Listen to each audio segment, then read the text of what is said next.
नाथ भगवान की, 24 तीर्थंकर भगवान की, अनंत अनंत सिद्ध परमेष्ठी भगवंतों की, पंच परमेष्ठी भगवंतों की, जिनवाणी माता की, जम्बूद्वीप द्वीप में विराजमान 3 कम नौकर मुराजों की, आचार्य गुरुवर श्री विद्यासागर जी महाराज की, आचार्य श्री समय सागर जी महाराज की, गुना में विराजमान श्री मुनि श्री निर्दोष सागर जी, निर्लोप सागर जी, निरुपम सागर जी महाराज की, समस्त मुनि संघ की।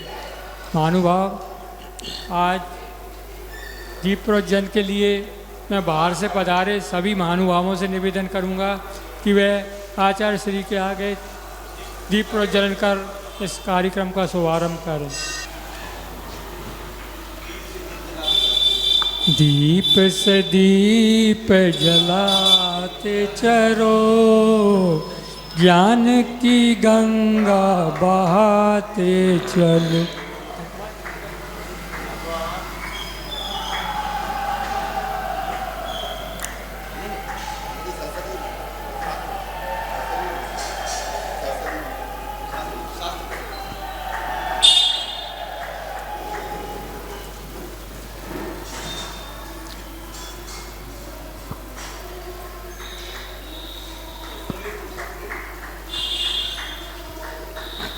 बाहर से पधारे सभी महानुभावों से निवेदन है कि वो मुनि श्री को शास्त्र भेंट करें।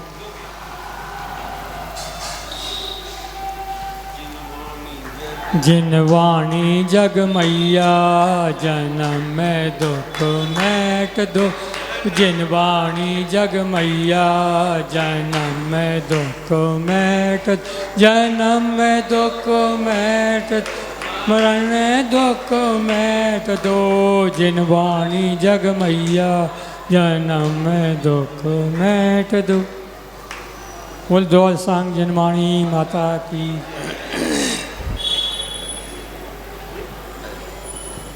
पूज्य मुनि श्री से निवेदन है कि अगर हम सभी को आज के दिन हमको धर्मोपदेश देने की कृपा करें।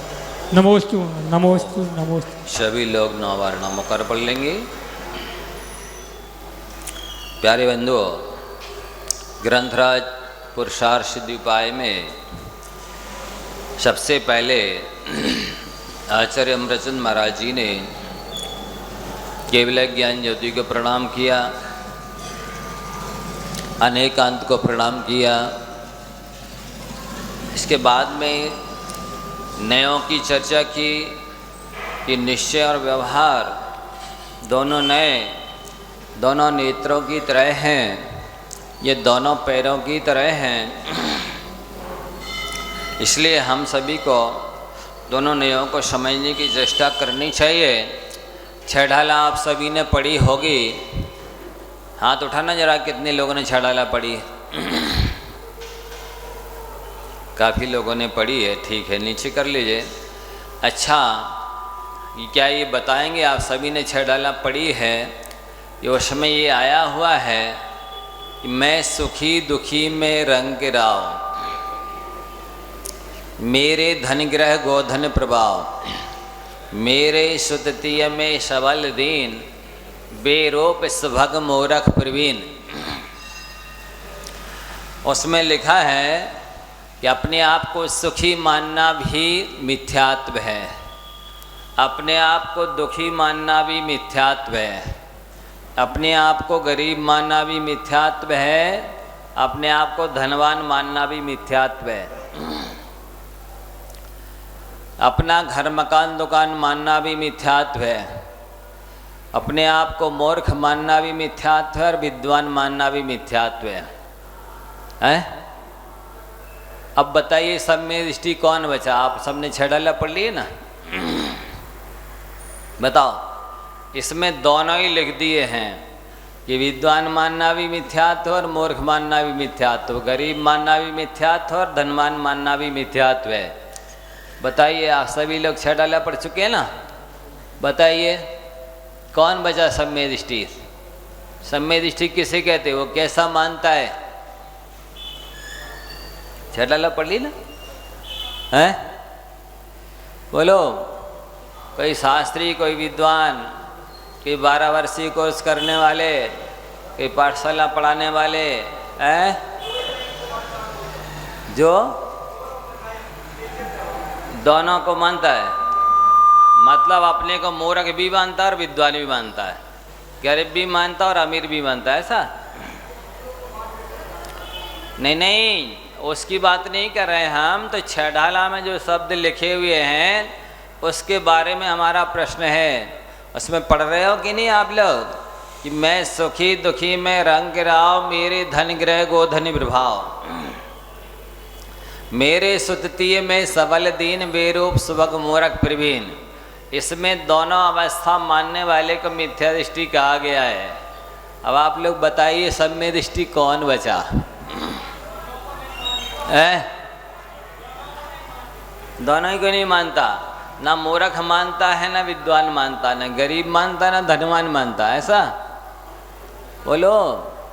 सुनो, आज संक्षेप से हम नयों के बारे में बताते हैं, आप लोग समझ ले रहे हैं, बहुत महत्वपूर्ण है। अन्यथा 12 वर्षीय कोर्स पूरा हो जाएगा और आप कुछ भी नहीं समझ पाएंगे। छेढ़ाला में ऐसा कुछ लिखा नहीं कि ये किस नए से माना जा रहा है, किस नए से नहीं माना जा रहा है। उसमें तो सामान्य से कथन कर दिया गया है लेकिन आप सभी को समझना है कि वो किस नए से लिखा है। देखो, 2 नए होते हैं, एक निश्चय नय और एक व्यवहार नय। जो वस्तु जैसी है उसको वैसा कहना, वैसा मानना, ये निश्चय नय का काम है। जैसे कल क्या बताया था कि मिट्टी के घड़े को मिट्टी का घड़ा कहना निश्चय है, नमक को खारा कहना निश्चय है, मिर्ची को चरपरी कहना निश्चय है। लेकिन वो नमक या मिर्ची दाल में या सब्जी में डली है, इसलिए दाल को खारी कहना या सब्जी को खारी कहना ये व्यवहार है। दाल को चरपरी कहना, सब्जी को चरपरी कहना ये व्यवहार है। तो जो दूसरा का आलम्बन लेकर के कथन करता है उसको व्यवहार कहते हैं। आज ही छेड़ रहे, चिंता नहीं करना, नहीं कहते विषय तो कठिन है, अपने बस का नहीं है। वहाँ सरल दृष्टांत से समझाएंगे। आगे तो बहुत सरल विषय सम्मी दर्शन के 8 अंगों का आने वाला है, कहानी सुनाएंगे, चिंता नहीं करना। थोड़ा सा आज ही ले रहे हैं सरल विषय नयों का, इसलिए घबराना नहीं, केवल मन से उपस्थित रहना, समझने की कोशिश करना, समझ में आएगा। और नहीं आएगा तो दृष्टांत से समझाएंगे, और फिर भी नहीं आएगा तो अपन विषय बदल देंगे, है ना। लेकिन चिंता नहीं करना कि ये विषय कठिन है तो समझने जैसा। देखो, आत्मा में क्या क्या है, द्रव्य है, गुण है, पर्याय है, 3 चीज़ें हैं ना। सभी द्रव्य में होती कि नहीं, गुण पर्याय व द्रव्यम अथवा उत्पाद व द्रव्युक्तम सत। तो अब अपन ने ये तो समझ लिया कि निश्चय नय जैसा जो वस्तु होती है उसको वैसा कहता है। अब मुख्य रूप से समझने की चीज़ क्या है, व्यवहार नय। क्या है समझने का, व्यवहार नय। तो उसके अपन सबसे पहले 2 भेद करते हैं। क्या करते हैं, 2 भेद करते हैं। एक तो सद्भूत व्यवहार नय और एक असद्भूत व्यवहार नय। अब सद्भूत व्यवहार नय किसे कहते हैं कि जो द्रव्य में रहने वाले गुण पर्यायों को बताता है, जो हैं द्रव्य गुण पर्याय उनकी चर्चा करता है। अब सद्भूत व्यवहार नय के अपन ने 2 भेद किए, औपचारिक सद्भूत व्यवहार नय और अनौपचारिक सद्भूत व्यवहार नय। अब अनौपचारिक सद्भूत व्यवहार नय किसे कहते हैं, दृष्टांत से समझाते हैं। जैसे जो उपाधि रहित गुण पर्यायों की चर्चा करता है, उपाधि रहित गुण पर्यायों की चर्चा करता है, उसे अनौपचारिक सद्भूत व्यवहार नय कहते हैं। जैसे आत्मा के केवल ज्ञान है, आत्मा का केवल दर्शन है, आत्मा की 9 लब्धियां हैं, इनकी जो चर्चा करता है, क्योंकि इनमें कर्म का उपशम, क्षयपशम, क्षय, उदय आदि नहीं लगा रहता है, इसलिए ये निरुपाधि कहलाती। उपाधि यानी कर्म का उपशम, क्षयपशम, उदय आदि जिसमें होता है उसको उपाधि कहते हैं।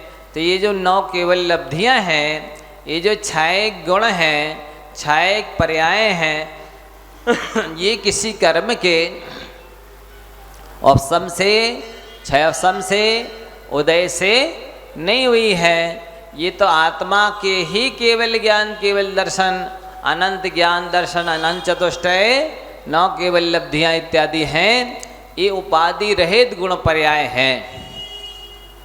तो आत्मा के जो उपाधि रहित गुण पर्यायों की चर्चा करता है उसे क्या कहते हैं?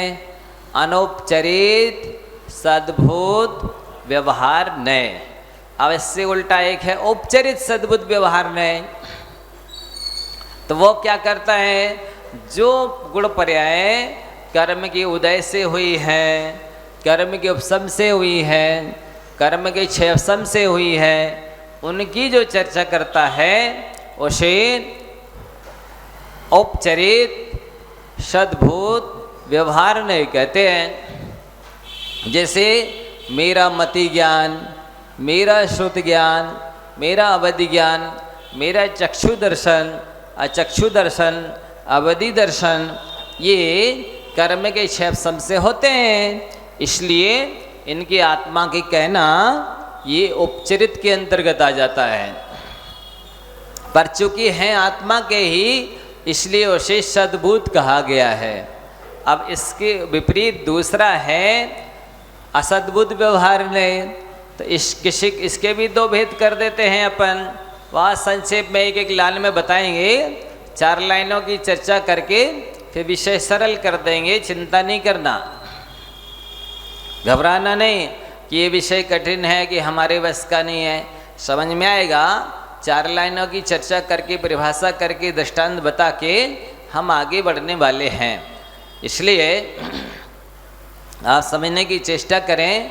तो एक तो हो गया सद्भूत, उपचरित और अनौपचारिक। अब दूसरा है असद्भुत व्यवहार ने। उसके भी अपन ने 2 भेद किए, उपचरित असद्भुत व्यवहार ने, अनौपचारिक असद्भुत व्यवहार ने। अब जैसे शरीर को आत्मा का कहना कि मेरा शरीर दुबला हो रहा है, मेरा शरीर काला हो रहा है, मेरा स्वास्थ्य खराब हो रहा है, बताओ कौन से नए का विषय है? अनौपचारिक असद्भुत व्यवहार नए का विषय है ना?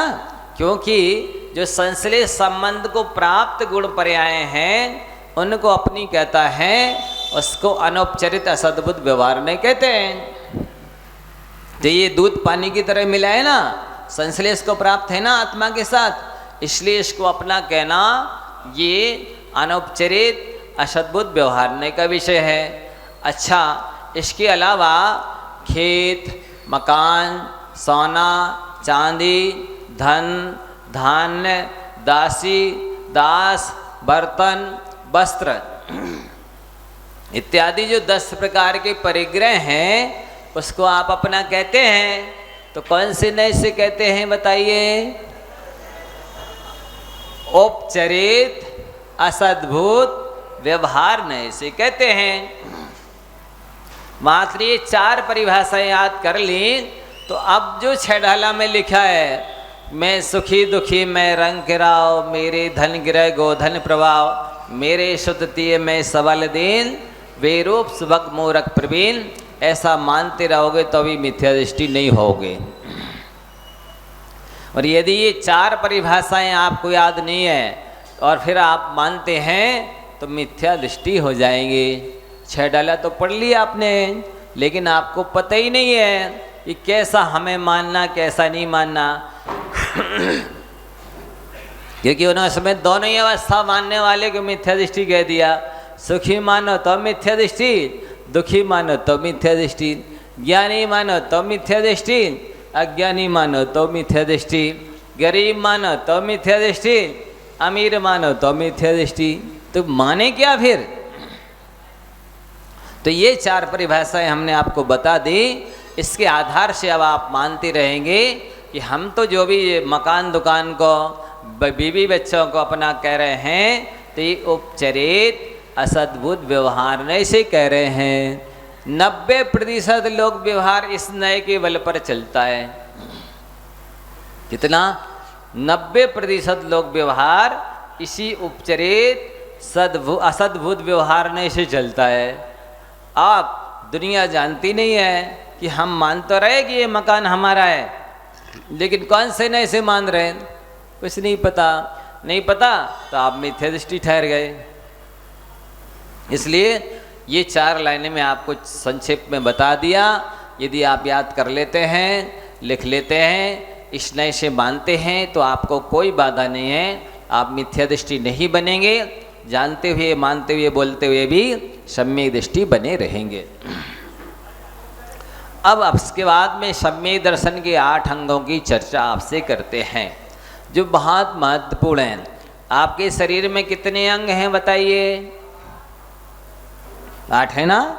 2 हाथ, 2 पैर, सिर, हाथ 4 हो गए और सिर 5 हो गया, सीना 6, पुट्ठा 7, पीठ 8।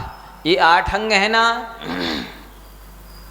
अब यदि कोई दोनों हाथों को इस शरीर से अलग कर दे, दोनों पैरों को शरीर से अलग कर दे, पीठ को अलग कर दे, पुट्ठे को अलग कर दे, सीना को अलग कर दे, सिर को अलग कर दे, बोलो शरीर बचेगा कुछ की नहीं? नहीं बचेगा ना? ठीक इसी प्रकार से सम्यक दर्शन के 8 अंग हैं। उनमें से यदि एक भी अंग का आप पालन नहीं करोगे तो मिथ्या दृष्टि कहलाओगे, क्योंकि उन 8 अंगों को मिलकर के ही सम्यक दर्शन बनता है। जैसे इन हाथ, पांव, सिर, पीठ, पुट्ठा, सीना आदि मिलकर के आपका शरीर बना है, वैसे ही सम्यक दर्शन के 8 अंग मिलकर के सम्यक दर्शन कहलाता है। तो उन्हीं 8 अंगों की चर्चा आपसे हम करने जा रहे हैं। आपको मिलाना है अपने अंदर में। जैसे कोई व्यापारी होता है ना, वो क्या करता है? अपना बही खाता खोलता है। क्या करता है? बही खाते खोलता है। अब उसमें लिखा है कि हमारे यहाँ 5 सोने की चैनें हैं। तो वे फिर क्या करता? पेटी खोलता है कि भैया बही खाते में 5 चैनें लिखी हैं, तो पेटी में है कि नहीं? देख लिया कि इसमें लिखी हैं और पेटी में रखी हैं। इसके बाद फिर आगे चलता है, देखता है इसमें 5 जोड़ी सोने की पायलें लिखी हैं। तो फिर देखता है कि हाँ इसमें लिखी हैं, तो पेटी में है कि नहीं है, तिजोरी में है कि नहीं है। इस तरह मिलान करता है ना। ठीक इसी तरह से शास्त्र में लिखा है कि सम्यक दृष्टि के 8 अंग होते हैं। हम उसकी परिभाषा बताएंगे, स्वरूप बताएंगे। आपको अपनी हृदय रूपी तिजोरी में देखना है कि ये जो सम्यक दर्शन के 8 अंग कहे गए हैं, वे मेरे हृदय रूपी तिजोरी में है कि नहीं है। मिलाना होगा ना। तो इसी तरह से आपको समझाते हैं। अब निष्संगित अंग पहला है। कौन सा अंग है? धर्मात्मा की सबसे बड़ी कसौटी है, सबसे बड़ी पहचान है कि उसको भगवान के वचनों में संदेह नहीं होता। क्या नहीं होता है? भगवान के वचनों में संदेह नहीं होता है, निशंक होता है। अब भगवान के वचनों में आया है कि 3 प्रकार के पदार्थ होते हैं। कितने प्रकार के? 3 प्रकार के पदार्थ हैं। एक तो वो पदार्थ हैं जो बिल्कुल सूक्ष्म है, जो हमें ना हाथों से टटोलने पर पकड़ने में आते हैं, ना रसना से चखने में आते, ना घ्राण से सूंघने में आते, ना आँखों से देखने में आते, ना कानों से सुनने में आते हैं। ऐसे हैं। पुद्गल द्रव का सबसे छोटा हिस्सा पुद्गलाणु है। पुद्गल का परमाणु है, अब वो इंद्रियों से देखने में नहीं आ रहा, भगवान ने तो बताया है, तो अब आपको संदेह नहीं होना चाहिए कि पता नहीं होता है कि नहीं होता। कालाणु है, एक प्रदेशी है, आपको संदेह नहीं होना चाहिए पता नहीं होता है कि नहीं होता, क्योंकि इससे भी अनुमान लगता है कि पुद्गल के बहुत सारे परमाणु जब मिल जाते हैं तो स्कंद बन जाता है। फिर वो स्कंद हमें स्पर्शन से छूने में भी आता है, रसना में से चखने में भी आता है, घ्राण से सूंघने में भी आता है, चक्षु से देखने में भी आता है, कर्ण इंद्री से सुनने में भी आता है। यदि पुद्गल का परमाणु नहीं होता तो ये भी स्कंद भी नहीं होते। तो इस तरह से श्रद्धान के विषय होते हैं, कालाणु हैं, पुद्गलाणु हैं। अब शास्त्र में लिखा है एक धर्म नाम का द्रव्य है जो जीव और पुद्गलों के चलने के में सहयोगी होता है। अब वो आंखों से नहीं दिख रहा, कहाँ है धर्म नाम का द्रव्य, आंखों से नहीं दिख रहा, लेकिन ये तो दिख रहा है कि जीव चलते हुए नजर आ रहे हैं। यहाँ से कोई सामान फेंकू तो उधर जाता हुआ नजर आ रहा है। तो एक स्थान से दूसरे स्थान पर जीव और पुद्गल जा रहे हैं, इसका मतलब धर्म द्रव्य है। और शास्त्र में लिखा है कि एक अधर्म नाम का द्रव्य है जो स्वयं ठहरते हुए जीव और पुद्गलों के ठहरने में सहायी होता है। तो वो अधर्म द्रव्य तो आंखों से नहीं दिख रहा, लेकिन ठहरे हुए जीव और पुद्गल तो दिखाई दे रहे हैं। इसका मतलब है कि पुद्गल द्रव्य भी है। तो जो सूक्ष्म पदार्थ हैं, चाहे कालाणु हो, पुद्गलाणु हो, धर्म द्रव्य हो, अधर्म द्रव्य हो, आकाश द्रव्य हो, काल द्रव्य हो, ये कोई भी नहीं दिखते हैं, लेकिन भगवान ने बताए हैं, इसलिए अपन को श्रद्धान करना चाहिए कि ये द्रव्य हैं। ये सूक्ष्म पदार्थ हो गए। अब आंतरिक पदार्थ होते हैं, जैसे कि शलाका पुरुष हैं, राम रावण आदि हुए थे, ना हमने देखे, ना हमारे पिताजी के पिताजी ने देखे, लेकिन भगवान ने बताया है तो ये भूतकाल में शलाका पुरुष हुए हैं, हमें श्रद्धान करना चाहिए। भविष्य में भी शलाका पुरुष होंगे, हमने नहीं देखा, हमारा ज्ञान नहीं देख सकता है, लेकिन भगवान ने बताए हैं तो हमको श्रद्धान करना चाहिए। तीसरे पदार्थ होते हैं दूरवर्ती। अब हमने सुमेरु पर्वत नहीं देखा है, लेकिन भगवान ने बताया है कि जम्बूद्वीप के बीचों बीच विदेश क्षेत्र में सुमेरु पर्वत है, उस पर तीर्थंकरों का अभिषेक होता है। और नंदीश्वर द्वीप हम लोग नहीं जा सकते हैं,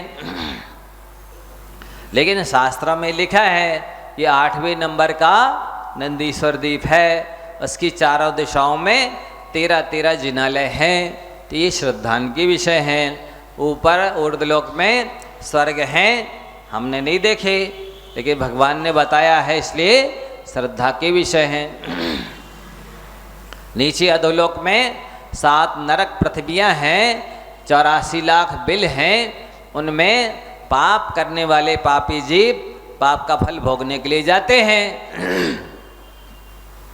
तो इस तरह 3 तरह के पदार्थ हो गए, सूक्ष्म पदार्थ, कालाणु, पुद्गलाणु, धर्म धर्माकाश, काल द्रव्य। आंतरिक पदार्थ राम रावण आदि, शलाका पुरुष। दूरवर्ती पदार्थ नंदीश्वर, स्वर्ग नरक इत्यादि। तो इनमें संदेह नहीं करना। जिन वश में शंका ना धार, छठाला में पढ़ा, इसी को बोलते निशंकितंग। उसी को रत्नगंज शावकाचार्य में क्या कहा, इदमेव ईदृशमेव तत्वम नान्य न चान्यथा इत कंपाए सांभवत सन्मार्गे संस्या रुचि। भगवान ने जो तत्व बताया है, 7 तत्व होते हैं। भगवान ने देवशास गुरु का जो स्वरूप बताया है, वो अपन को श्रद्धान करना है कि यही है देवशास गुरु का स्वरूप, 7 तत्वों का स्वरूप। ऐसा ही है, अन्य नहीं है, अन्य प्रकार से नहीं है। ऐसा श्रद्धान करने से जैसे तलवार पर धार चढ़ा दी जाती है तो वो तलवार फिर काटने का ही काम करती है, उसी प्रकार से भगवान ने जो देव शास गुरु का स्वरूप बताया है, सात तत्वों का स्वरूप बताया है, वो वैसा ही है, वही है, अन्य नहीं है, अन्य प्रकार से नहीं है। ऐसा श्रद्धान होने का नाम क्या है? निशंकित अंग है। यदि शंका रही तो जैसे कोई व्यक्ति 3-4 दिन से सोया नहीं है और आपके यहाँ वो आया, आपने उसे एसी रूम दिखा दिया, भाई ये बेडरूम है, आप यहाँ पर सो सकते हैं, लेकिन 3-4 दिन पहले सांप था, बोलो सोएगा क्या? सांप अभी नहीं है, कब था? 3-4 दिन पहले था, लेकिन जैसे ही शंका घुस गई मन में तो नींद उड़ गई, नींद चली गई। वैसे ही भगवान के वचनों में जैसे ही शंका होती है और सम्यक दर्शन श्रद्धा चली जाती है। समझ में आ रहा है ना? अपन को कैसा निशंक होना है? जैसा अंजन चोर निशंक था। कहानी आपको नमोकार मंत्र के प्रसंग में सुनाई थी ना, कि देखो वो एक बटु ब्रह्मचारी सोमक नाम का था, उसको नमोकार मंत्र दे दिया गया और सिद्ध करने के लिए कहा 108 सीके बनाओ, लड़ियां रस्सी की बांधो, उसके ऊपर बैठो, पंच परमेष्ठी की पूजन करो और नमोकार मंत्र पढ़ते हुए एक एक रस्सी को काटना है। लेकिन नीचे बहुत लंबा चौड़ा गहरा गड्ढा खुदा हुआ है, उसमें तलवार, वर्षी, भाला इत्यादि अस्त्र शस्त्र सीधे गड़े हुए हैं। अब उसको क्या हो रहा था? सीके पर चढ़ तो रहा था, नमोकार मंत्र पढ़ तो रहा था, लेकिन जैसे ही तलवार से सीका रस्सी काटने को होता और नीचे दिखते चमचमाते हुए शस्त्र खड़े खड़े गड़े हैं, तो उसे मन में कैसी शंका हो जाती? अरे कहीं विद्या सिद्ध नहीं हुई तो हम ये रस्सियां कट जाएंगी, हम नीचे शस्त्रों के ऊपर गिरेंगे तो हमारे अंगोपांग छिद जाएंगे, कटफट जाएंगे, हम मर जाएंगे। तो बोलो उसको विद्या सिद्ध हुई थी कि नहीं? नहीं हुई ना। ऐसे ही आपको यदि भगवान के वचनों पर संदेह रहा तो आपको सम्यक दर्शन नहीं होगा, और सम्यक दर्शन नहीं हुआ तो ये अनंत संसार रूपी जो समुद्र है वो अनंत का अनंत ही बना रहेगा।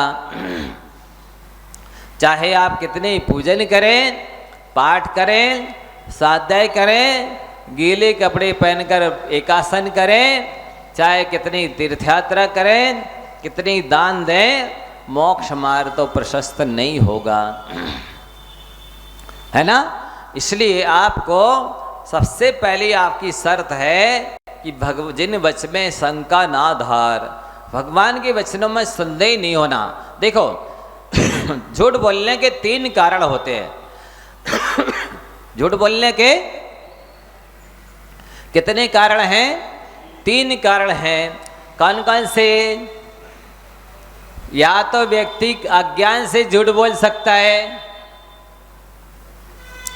या व्यक्ति कसाय के वशीभूत होकर के झूठ बोल सकता है ना, या फिर प्रमादवश झूठ बोल सकता है, आलस में सोया है, नींद में तो कुछ का कुछ बोल दिया। अपन को किसके वचनों में विश्वास करना है? भगवान की वचनों में। तो भगवान कैसे हैं? उनको केवल ज्ञान हो गया है ना। बोलो हुआ है कि नहीं? अनंत चतुष्टय हुआ ना, अनंत ज्ञान, अनंत दर्शन, अनंत बल, अनंत सुख हुआ है ना भगवान को, है ना। तो केवल ज्ञान हो गया है, तो केवल ज्ञान की परिभाषा क्या है? जो ज्ञान एक समय में एक साथ तीन लोक, तीन काल के पदार्थों को जान लेता है, उसे क्या कहते हैं? केवल ज्ञान कहते हैं। तो वो वैसा ज्ञान भगवान के पास है। तो अब अज्ञान से तो वो झूठ नहीं बोल सकते, क्योंकि अज्ञान है ही नहीं, केवल ज्ञान हो गया है ना। दूसरा कारण क्या है? कषाय के वशीभूत होकर व्यक्ति झूठ बोल सकता है। तो चूंकि भगवान के मोहिनी कर्म नष्ट हो गया है, हो गया कि नहीं? मोहिनी कर्म नष्ट हो गया तो पूरी कषाय भी खत्म हो गई। तो कषाय खत्म हो गई तो अब कषाय के वशीभूत होकर के भी वो झूठ नहीं बोल सकते हैं। और आलस भी चला गया, वीतराग हो गए हैं। तो जो वीतराग हो गए, सर्वज्ञ हो गए हैं, अब भी झूठ नहीं बोल सकते हैं। तीसरा विशेषण उनका हितोपदेशी है। वो भगवान प्राणी मात्र के हित का उपदेश देते हैं। ठीक है ना। देखो, आपको ये प्रश्न उठ सकता है कि जिनके पास मन है, जिनके पास कान है, उनके लिए तो भगवान का उपदेश हो सकता है। कान से सुन करके, मन से विचार करके उस पर वो श्रद्धान कर सकते हैं। लेकिन एक इंद्रिय है, दो इंद्रिय हैं, तीन इंद्रिय हैं, चार इंद्रिय हैं, असैनी पंचेंद्रिय हैं, जिनके पास कान और मन नहीं है, तो भगवान का उपदेश उनके लिए कैसे हुआ? शंका है ना। तो उनके, जिसके पास कान और मन है, भगवान ने उनको उपदेश दिया है कि आप उन ऐसे प्रवृत्ति करो कि उन जीवों को कष्ट ना हो। क्या उपदेश दिया है? इस तरह से चलो, चार हाथ जमीन देखकर चलो जिससे जीव मरे नहीं। आप हितमित प्रिय बोलो जिससे किसी को कष्ट ना हो, नुकसान ना हो। आप दिन में शुद्ध सात्विक मर्यादित भोजन करो जिससे कि जीवों को कष्ट ना हो, अभक्ष भक्षण करने में नहीं आए। आप कोई भी सामान उठाते हैं या रखते हैं तो देख करके उठाओ, देख करके रखो, जिससे जीव ना मरे, हिंसा ना हो। और आप मलमूत्र का विसर्जन करते हैं तो देख सोच करके मलमूत्र का विसर्जन करो जिससे जीवों की हिंसा ना हो। ऐसा आप करेंगे तो आपका भी भला हो जाएगा, हित हो जाएगा, और दूसरे जीवों का भी हो जाएगा। तो भगवान का उपदेश तो प्राणी मात्र के लिए है। तो अब भगवान ने उपदेश दिया है, हित का उपदेश दिया है, एक बात, इसलिए संदेह करने की जरूरत नहीं है कि इस उपदेश को हम अंगीकार करेंगे तो हमारा भला होगा कि नहीं होगा, क्योंकि भगवान का उपदेश हित के लिए ही है। दूसरी बात, उनको अज्ञान नहीं है, तो अज्ञान की वजह से वो कुछ का कुछ कह नहीं सकते, क्योंकि केवल ज्ञान है। तीसरी बात, वीतराग हैं तो वो राग देश के वशीभूत होकर के नहीं कह सकते कुछ भी उल्टा सीधा। इसलिए आपको भगवान के वचनों पर संदेह करना चाहिए।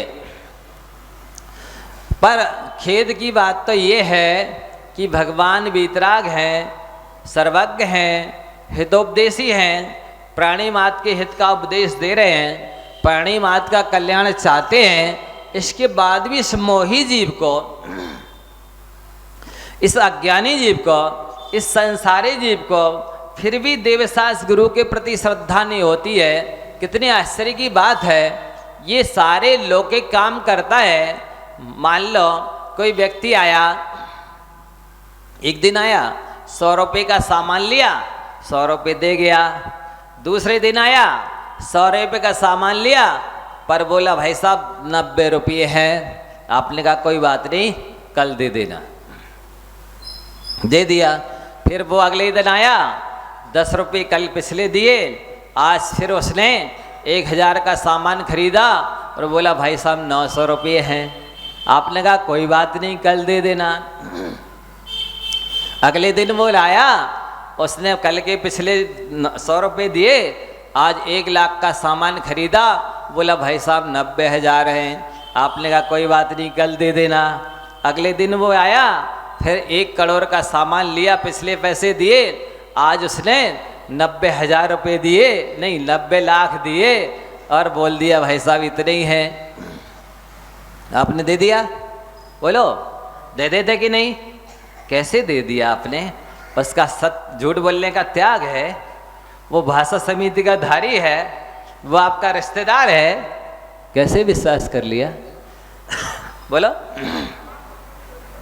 कर लिया ना। एक असंयमी पर, जिसका झूठ बोलने का त्याग नहीं है, जिसके भाषा समिति नहीं है, जो आपका रिश्तेदार नहीं है, जो जिसको पाप से भय नहीं है, जिसको नरक में जाने का डर नहीं है, आपने उसका विश्वास कर लिया। और थोड़ी बहुत जानकारी लेकर के आप अपनी लड़की की शादी कर दी किसी भी व्यक्ति के साथ। कैसे कर दी है? उसकी हिंसा करने का त्याग है, आपकी लड़की को मार नहीं सकता है? बोलो आपकी लड़की के साथ कोई दुर्व्यवहार नहीं कर सकता। थोड़ी सी जानकारी लेकर के आपने अपनी लड़की दे दी। और सुनो, जैसे मान लो आप यात्रा करते हैं तो रोड पर लिखा है, क्या लिखा? यहाँ से इंदौर मान लो 1000 किलोमीटर है। बोलो आपको संदेह हुआ? क्यों नहीं हुआ? उसके मील के पत्थर पर आपके रिश्तेदार ने लिखा, आपके पिताजी ने लिखा। बोलो जितना लिखा है वो सत्य महावर्ती है, भाषा समिति का धारी है, उसने अपने हाथ से नापा है, संदेह नहीं होता व्यक्ति को। मतलब उस नींव के पत्थर पे जो लिखा है वो पत्थर की लकीर है, उस पर जरा भी संदेह नहीं है। भाई साहब गाड़ी में उतना पेट्रोल डलवा लो, इतनी यात्रा करनी है, मील के पत्थर पर लिखा है। और तो और आप गए नाई की दुकान पर, आपने कहा भाई साहब लो मेरी दाढ़ी बना दो, आपने उसको अपनी गर्दन सौंप दी। अब बाल काट ले, चाहे गाल काट ले, चाहे गर्दन काट ले, आपको संदेह हुआ? बताइए, क्या आपने देवशास गुरु को नाई से गायबीता समझ रखा है? उस पर विश्वास कर रहे हो आप? नाई के ऊपर एक तीसरे गैर व्यक्ति पर विश्वास कर, लाखों करोड़ों का सामान दे रहे हो, लाखों रुपए की करोड़ों रुपए की उधारी दे रहे हो। अज्ञानी व्यक्ति एक दूर लाखों करोड़ों किलोमीटर दूर रहता है, थोड़ी सामान्य सी जानकारी करके अपनी लड़की दे दी। बोलो विवाह करते कि नहीं? हजारों लाखों किलोमीटर दूर करते हैं ना, थोड़ी बहुत जानकारी लेते हैं।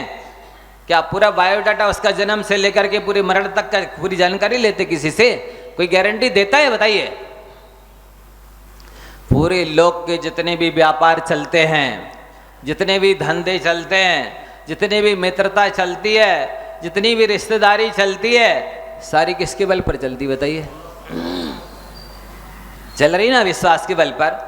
माने आप सारा लोग व्यवहार विश्वास के बल पर चला सकते हैं, तो ये जो वीतराग सर्वज्ञ हितोपदेशी देवशास गुरु हैं, जो 100% सत्य हैं, जो 100% आपका कल्याण चाहते हैं, 100% भला करने वाले हैं, फिर इनका श्रद्धान क्यों नहीं होना चाहिए? विश्वास करना ही चाहिए, ये तो हमारे हितैषी है। लेकिन बंधुओं, अनंत बार ये जीव मुनि बनकर के 9वें गिरवेक चला गया, और 9वें गिरवेक की 31 सागर की आयु है। वहां पर मति ज्ञान, श्रुति ज्ञान, अवधि ज्ञान है। एक सागर में अनंत बरस होते हैं। इसने अवधि ज्ञान रूपी टेलीविजन के द्वारा असंख्यात तीर्थंकरों के 5-5 कल्याणक देखे, कि इसके बाद भी आत्म कल्याण तो छोड़ो, सम्यक दर्शन तक नहीं हुआ। कितनी खेत की और आश्चर्य की बात है, बताइए। अवधि ज्ञान से देख रहा है, असंख्यात तीर्थंकरों के ढाईद्वीप के 160-70 तीर्थंकर एक साथ हो जाएं तो भी उनको देखा। एक कल्याणक की 5-5 कल्याणक देखे। शास्त्रों में लिखा है कि भगवान की प्रतिमा के दर्शन करने से भी सम्यक दर्शन हो जाता है। दिगंबर साधु के दर्शन करने से भी सम्यक दर्शन हो जाता है। आपको प्रतिमा से तो छोड़ो, अवधि ज्ञान से तो साक्षात तीर्थंकरों के कल्याणक देखे। 5 कल्याणक देखे। अवधि ज्ञान से 2.5 दीप के 458 अकृत्रिम जिनालय के दर्शन होते हैं। अधोलोक के कितने कहते हैं 7,72,00,000 जिनालयों के दर्शन होते हैं। ऊर्ध्वलोक के सारे जिनालयों के दर्शन होते अवधि ज्ञान के माध्यम से। सबके रत्नमयी प्रतिमाओं के दर्शन किए, 500 धनुष ऊंची प्रतिमाओं के दर्शन किए जो अष्टप्रातिहार्य से सहित हैं। वीतराग सर्वज्ञ हितोपदेशी की प्रतिमाएं, उनके दर्शन करते हुए भी बंधुओं सम्यक दर्शन नहीं हुआ। कितने खेत की और आश्चर्य की बात है।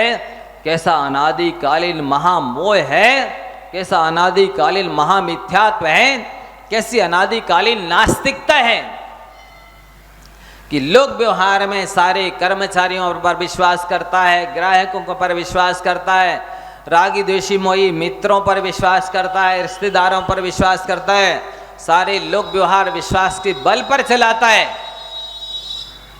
लेकिन जो मोक्ष मार्ग वीतराग देवशास्त्रु की श्रद्धांश से होने वाला, उन पर विश्वास नहीं करता है जीव, अत्यंत खेद की बात है। इसलिए आज ये निशंकित अंग पहला अंग बताया है। कहानी के लिए समय खत्म हो गया है, आपको कहानी कल बताई जाएगी।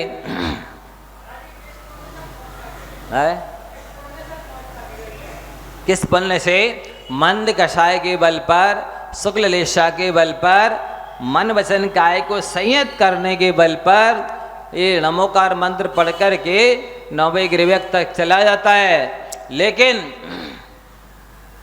अंदर में सच्चा श्रद्धान नहीं हो पाया। अंदर में जो दर्शन मौलिक कर्म का उपसम 6 होना था वो नहीं हुआ सच्चा श्रद्धा न होने से। इसलिए हम आपको जोर दे रहे हैं बंधुओं, अनादि काल से लेकर के आज तक ऐसी बात नहीं है वीतराग देव शास्त्र गुरु नहीं मिले, ऐसी बात नहीं है दर्शन नहीं किए, ऐसी बात नहीं है पूजन नहीं की, ऐसी बात नहीं है अभिषेक नहीं किया, ऐसी बात नहीं है तीर्थ यात्रा नहीं की, ऐसी बात नहीं है दान नहीं दिया, ऐसी बात नहीं है कि स्वाध्याय नहीं सुना। सच कुछ करते हुए भी बंधुओं बहुत खेद की बात है कि ये श्रद्धान क्यों नहीं हुआ। अब आपको श्रद्धान करना चाहिए वीतराग देव शास्त्र गुरु का।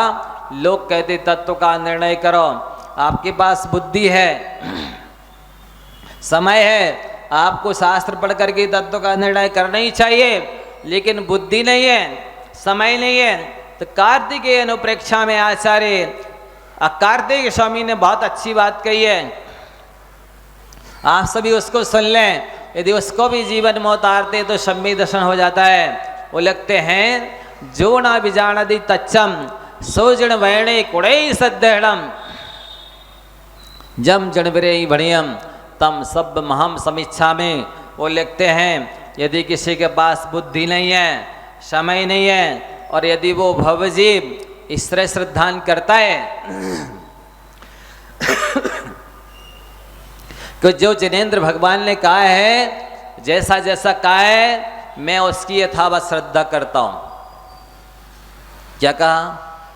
तत्व को नहीं जानता है, पर जिनेन्द्र भगवान के कई हुए वचनों का श्रद्धान करता है कि भगवान ने जैसा जैसा देखा है, जैसा जैसा कहा है, मुझे जैसा श्रद्धान करना चाहिए, मुझे जैसा जानना चाहिए, मुझे जैसा जीवन में उतारना चाहिए।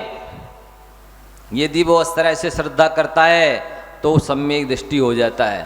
शिवभूति मुनि महाराज को ज्ञान नहीं था, उनको नमोकार मंत्र भी याद नहीं होता था, उन्हें मातुस मारुस इतना सा सूत्र भी याद नहीं होता था,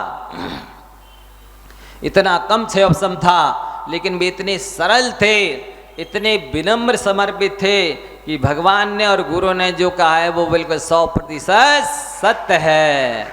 इसके बल पर वो मोक्ष को प्राप्त हुए। बंधुओं, सच्चा भक्त वो होता है जो कहता है जानासि त्वं मम भव भवे यच्च आच दृश्य दुखम जातम यस्य स्मरणमपि मे शस्त्रवन्निस्पृष्टि त्वं सर्वेशा सर्क प्रतिच त्वं पोत्य उसमें भक्त्या यत् कर्तव्यम तदे विषय देव एव प्रमाणम। बहुत अच्छा एक ही भाव में आचार्य वादिराज महाराज जी ने भगवान की स्तुति करते हुए एक छंद लिखा है। क्या लिखा है भगवान? आप जानते हैं, क्या जानते हैं? यच्च यादृच्च दुखम, मैंने अनादि काल से लेकर के आज तक 3 लोक 3 काल में जितने कष्ट सहे हैं आप जानते हैं। मुझे जिनका स्मरण हो आता है तो ऐसा लगता है कि आज भी कोई मुझे शस्त्र छेद रहा है, शस्त्र से काट रहा है, पीट रहा है। लेकिन भगवान तुम सर्वेशा, आप सबके ईश हैं, स्वामी हैं, मालिक हैं, भगवान हैं। मैं आपकी शरण में आया हूँ, आप दयालु हैं। अब मेरा कल्याण कैसे होगा, आपके ऊपर सौंपता हूँ, आप मेरा कल्याण कीजिए। इतनी प्रांजल बुद्धि से आप श्रद्धा करेंगे तो आपको सम्यक दर्शन हो जाएगा। इसलिए आदिनाथ भगवान के तीर्थ के शिष्य भोले थे, 22 तीर्थंकरों के शिष्य समझदार थे, विवेकी थे, चतुर थे। महावीर भगवान के शिष्य मूर्ख हैं, मायावी हैं, इसलिए इनको सम्यक दर्शन होने में और देरी लगेगी। यदि ये सरल बुद्धि धारण कर लें और साथ ही समर्पित हो जाएं कि जो देव शास्त्र गुरु कह रहे हैं वह 100% सही है, मैं उसकी यथावत वैसे ही श्रद्धा करता हूँ, तो उनको भी सम्यक दर्शन हो जाएगा। ये अंग बहुत महत्वपूर्ण हैं। अब सम्यक दर्शन के 8 अंगों की चर्चा चलेगी। वहाँ सरल विषय है, समझने जैसा है, कहानी भी सुनाएंगे। आप लोग समय पर आकर के इसका लाभ लें। आज बस इतना ही है।